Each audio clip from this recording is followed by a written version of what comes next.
The Truth About the Drug Companies, How They Deceive Us and What to Do About It, by Marcia Angell.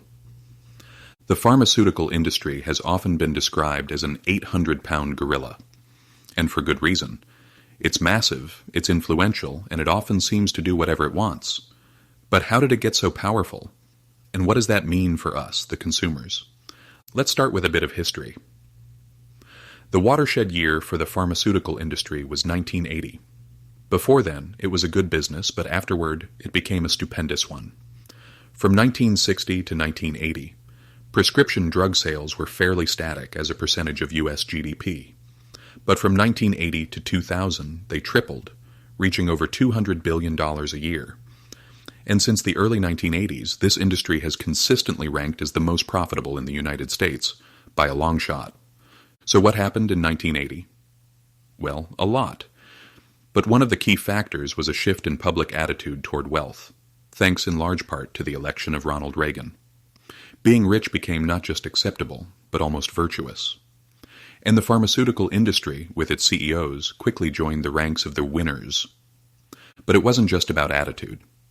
The Reagan administration ushered in a series of business-friendly government actions that gave the industry a tremendous boost. One of the most important was the Bayh-Dole Act of 1980, which allowed universities and small businesses to patent discoveries from research sponsored by the National Institutes of Health, NIH, and then grant exclusive licenses to drug companies. This was a game changer.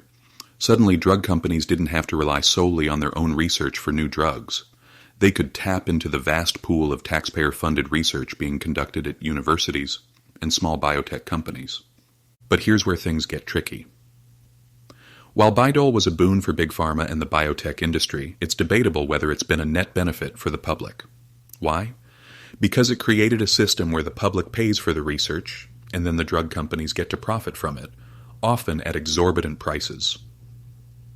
Let's look at some numbers. In 2002, Americans spent about $200 billion on prescription drugs, but that figure doesn't include the large amounts spent on drugs administered in hospitals, nursing homes, or doctors' offices. When you factor those in, the number balloons to around $400 billion worldwide, with about half of that in the United States.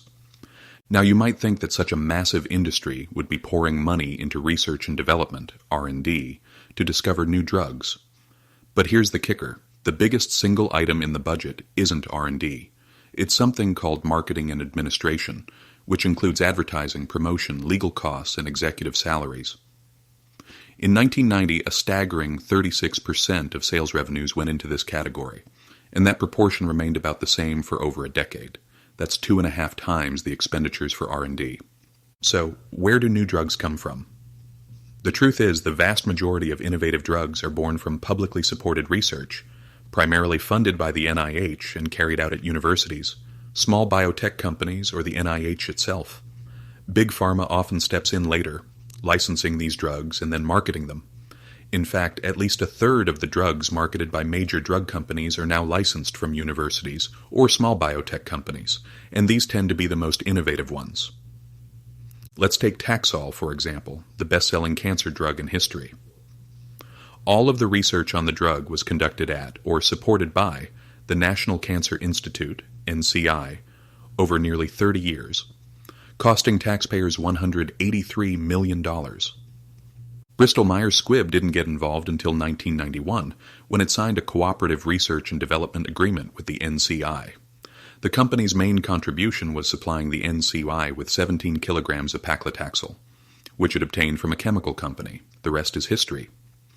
Taxol generated between $1 billion and $2 billion a year for Bristol-Myers Squibb, while taxpayers got a measly $35 million in royalties on $9 billion in sales. Now, let's talk about the elephant in the room. Me Too drugs. These are drugs that are virtually identical to ones already on the market. In the 5 years from 1998 to 2002, the Food and Drug Administration, FDA, approved 415 new drugs. Of those, only 14% were truly innovative. A further 9% were old drugs that had been changed in some way that made them, in the FDA's view, significant improvements. But the remaining 77%, they were all Me Too drugs. classified by the agency as being no better than drugs already on the market to treat the same condition. Why do drug companies churn out so many Me Too drugs? Because it's profitable. These drugs are often marketed as being more effective or safer than older drugs, even though there's little evidence to support those claims. And because they're similar to drugs already on the market, they don't require the same level of R&D investment. The FDA is supposed to be the gatekeeper, ensuring that drugs are safe and effective before they reach the market. But the agency is under enormous pressure from the pharmaceutical industry. In 1992, Congress passed the Prescription Drug User Fee Act, which allowed drug companies to pay user fees to the FDA for every drug reviewed. This has created a conflict of interest, as the agency now depends on the industry it regulates for a significant portion of its funding. As a result, the FDA has become more accommodating to the industry, approving drugs faster and demanding less evidence of safety and effectiveness. This has led to a situation where some drugs are approved based on minimal evidence, only to be later withdrawn from the market after causing harm. The high cost of prescription drugs is a major issue for consumers. Many people are angry about the prices, and they're looking for ways to get relief. One solution that's gained popularity is buying drugs from Canada, where prices are roughly half to two-thirds what they are in the United States. But this practice is illegal, and the pharmaceutical industry has been fighting hard to keep it that way. The industry argues that it needs the high profits from U.S. sales to fund its R&D. But as we've seen, the reality is that the industry spends far more on marketing and administration than on R&D.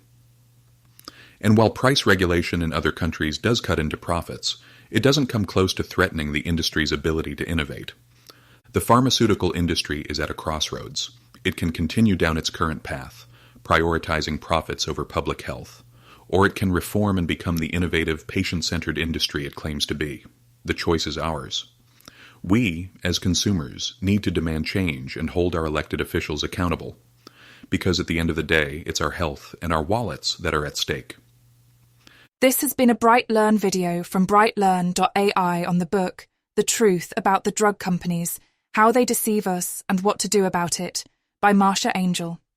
Visit BrightLearn.ai for more fascinating videos like this one, and visit naturalnews.com for full editorial coverage and breaking news on critical stories that keep you informed and aware of what's really going on.